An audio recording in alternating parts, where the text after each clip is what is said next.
Hi, so this is the second of a series of videos that I will be making, showing you ways that we can have classes even if the school building has to be closed.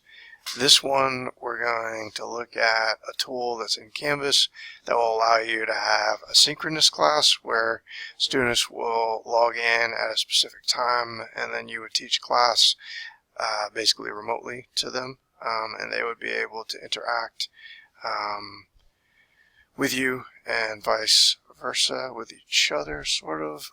So it's slightly more complicated than Screencastify, but not that much more. So you would go in to Canvas like you normally do.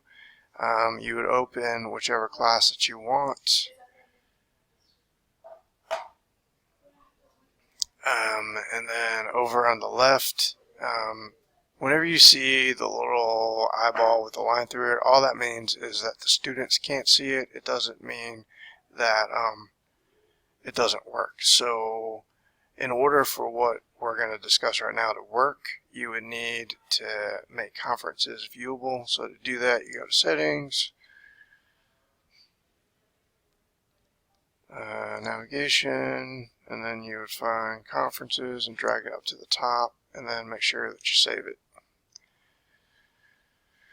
Alright, and then when you're ready to actually, let's go ahead and end that. When you're ready, you would come and click on Conference. You would enter the information that you want to enter. There's only one type to choose from.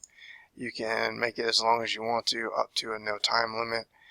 You can enable recording for this conference. It will keep it for 14 days, I believe, even if you don't click that. But if you click that, then I think you can keep it for longer.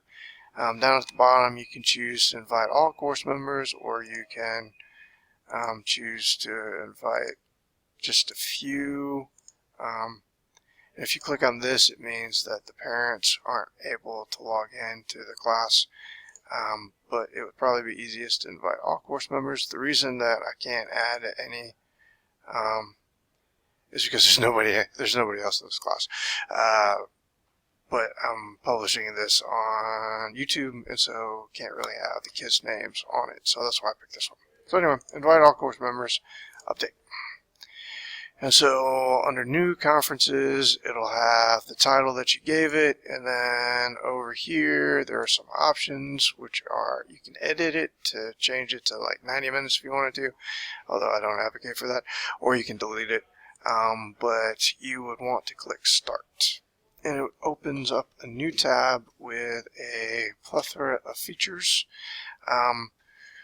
So you would obviously want to click on microphone, because if you don't click on microphone, then they're not going to be able to hear you. So click on microphone, and then it's going to ask for your permission, and then you will allow it. And then it's going to do this test just one time. And then once you do it, you can click yes. And so this is our work area. All right. So over on the left, you have public chat, you have shared notes where you can upload stuff. It'll show you the users.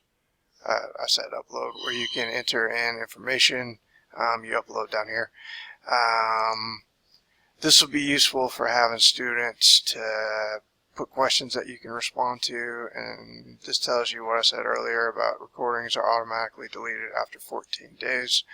And then this area, you can make it larger for yourself. It kind of tells you the things that it can do here.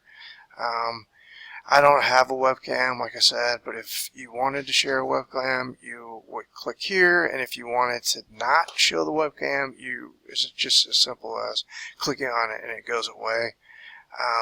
This is a button that's going to be useful for you if you want to take control and show students something else, like in a different website or that kind of thing.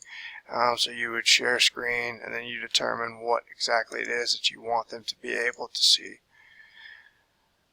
And then it'll show it, right? And so if I changed off of this and I went over here, it will show you whatever I see, and it will show the students whatever I'm clicking on, if that makes sense. Other things that you can do, if you click on the plus sign, you can start a poll. Let's say you have a question and you want to see what the students think is the best answer. You can do that. You can upload a presentation.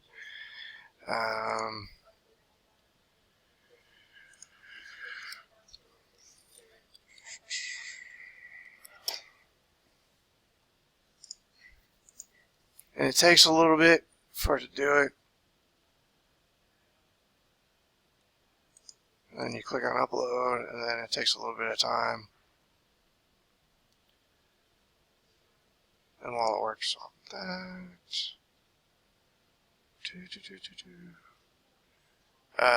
normally in a screencast you would go ahead and just pause this instead of making people watch it, but I did not, so bear with it. And so you're gonna unshare your screen, and that gives the presentation, and you can control it. You can also use the tools over here. Let's say you want to highlight something. You can underline it. You can change the colors, the thickness, etc. You can undo the annotation. You can delete all the annotations. You can also allow multi-user whiteboard, where multiple people would be able to do it. I'll leave that up to you whether or not you think that's a good idea. Other tools, you can draw shapes, you can type in text, you can have a white screen where that's all that they do, etc. So you can also hide the presentation and restore the presentation. Other options, this is where you would end the meeting. This will show you your keyboard shortcuts if you want to. You can make the screen full screen. So yeah, one other thing real fast, you can share an external video. Let's say there's a YouTube video that you want to show. You would be able to click on that and then enter the URL, and then it will play it on all of the screens.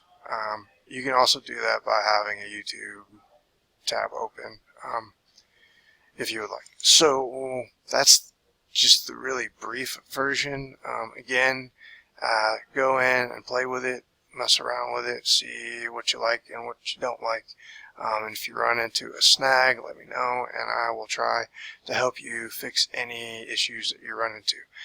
If you have any questions, as always, feel free to reach out to me, and I will be more than happy to help you out. All right, have a good day. Bye.